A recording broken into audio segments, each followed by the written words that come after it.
Good afternoon, ladies and gentlemen. As I've been introduced, igama lam Onwaba Sobetwa. I tend to get quite nervous for such formal things. So I will, to calm myself down, reflect on my own journey and walk you guys down through my own experiences of how I was able to progress to such a stage. But as I don't want you guys to focus on the story itself. I want you guys to focus more on the lessons behind it and the principles that I'm seeking to convey.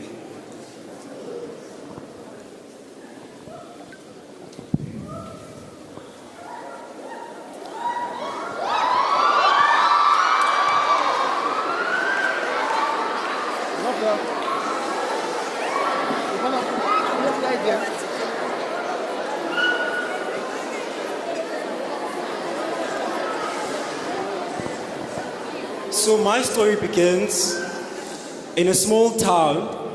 It's a township actually, called Duncan Village. Ngapaya kuGombo, recently named uGombo, Emonti, East London. There's a primary school there situated on the far side of the township, kuthiwa yiNompumelelo Primary School. The slogan of the primary school was "Shine where you are."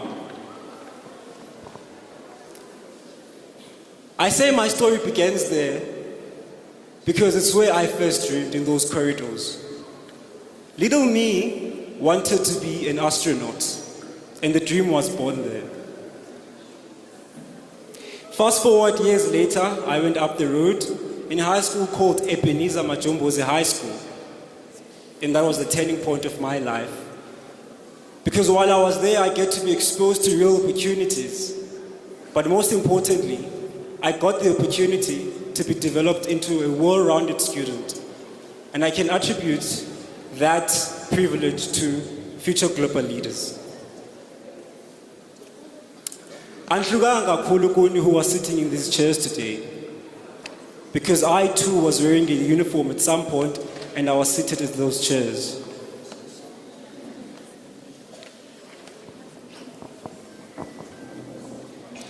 As a matter of fact, much like you guys, Namdi Suke Lukshin, and I have dreams of bettering myself one day, and I believe as you guys too share that dream.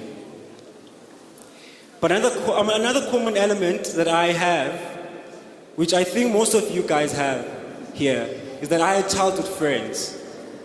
These are people whom I grew up with, people whom I went to the same schools with, people whom I had the same teachers with, people whom I experienced the community with, people whom I had relatively the same background with, people whom I shared my dreams with. Some of them wanted to be the president of the country. Some of them wanted to be pilots. I wanted to be an astronaut. Today, I am well on track. I might not be studying for aeronautical sciences, but I am well on track to bettering my life. And sadly, some of them are in prison, and some of them are doing or selling drugs. Drugs, by the way, we swore to each other we would never have anything to do with.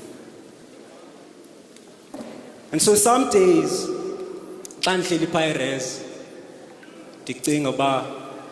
what is it? What was the common denominator? What was that one single factor? And I was able to be in a better position in life than they are. Was it because I was God's favorite child? Was it because I was more gifted than they were? And the answer is simply no. What they knew, I knew. And what I knew, they knew. These are people whom I came from the same community with, and I'd shared every single thing with. As a matter of fact, all of the houses that sold drugs in the community, I knew them as much as they did. They knew where the taverns are, I did too. We were exposed to the same opportunities, and yet I am in a better place in life than they were. This is the reality of my life, it's a reality of my story, and sometimes I reflect on it.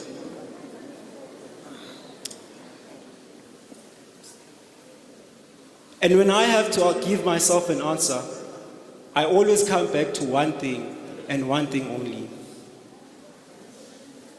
And I can only attribute it to, it was because I was more stubborn and resolute in the pursuit of my goals. I believed that I would be an astronaut. Not far from where I live, there's a bridge where we would go every day after school and would talk amongst each other. There was a guy called Matsolo. Matsolo wanted to be a pilot. And so when we would share with each other these stories, there would be people in the community who would say, even me too, I'd face scrutiny from my own family at times. But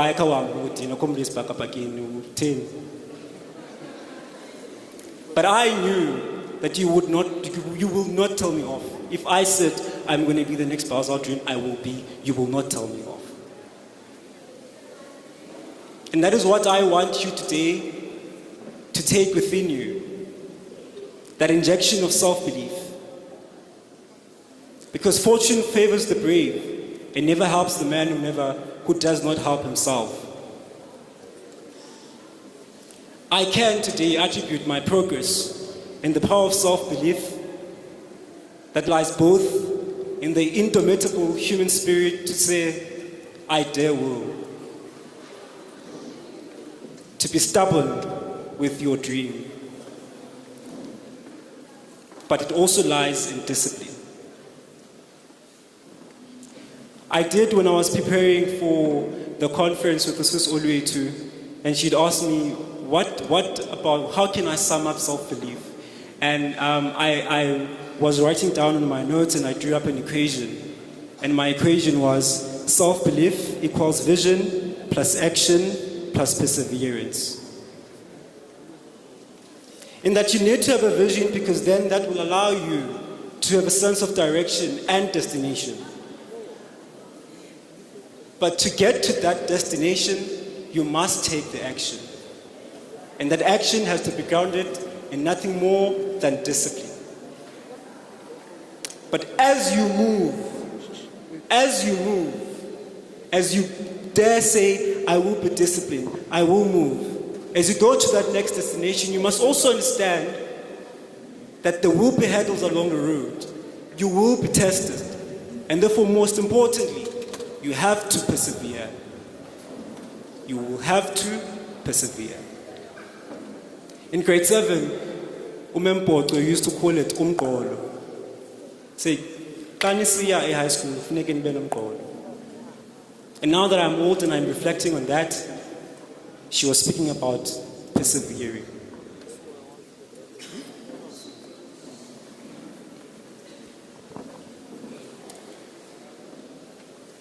I would also like to share a story about myself, or the one that I got to experience.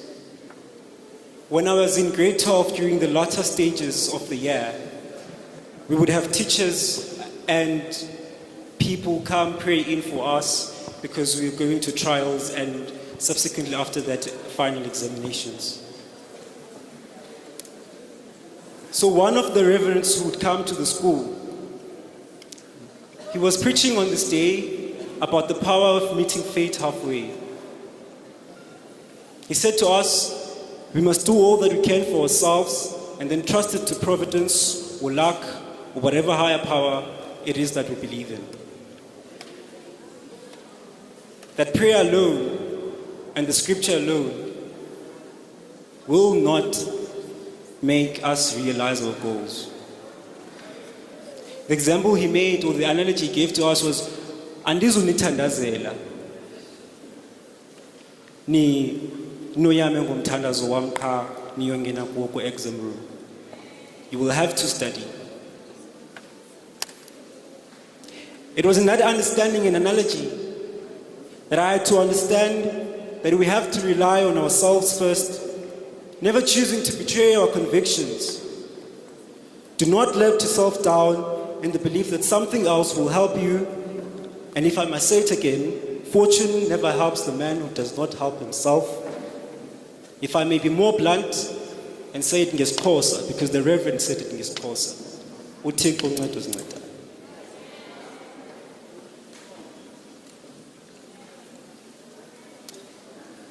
I also have friends there by the University of Witwatersrand who do psychology. And whenever we get to debate about the power of the mind, in one of those debates I actually find out that it is actually in psychology that believing in yourself is more important and matters more than how talented you are or how smart you are. The first time I came here, I came here to do moot court. It was down the road, I think, where Transet. And quite coincidentally, I'm living in the same guest house that I was living in when I came here. When I was doing moot court and debate, if a person would come to me or would give an emotion, even before the motion came to the school, I knew I was going to win. Even before the case would be sent to the school for moot court, I knew I was going to win, and I knew that our submissions would win.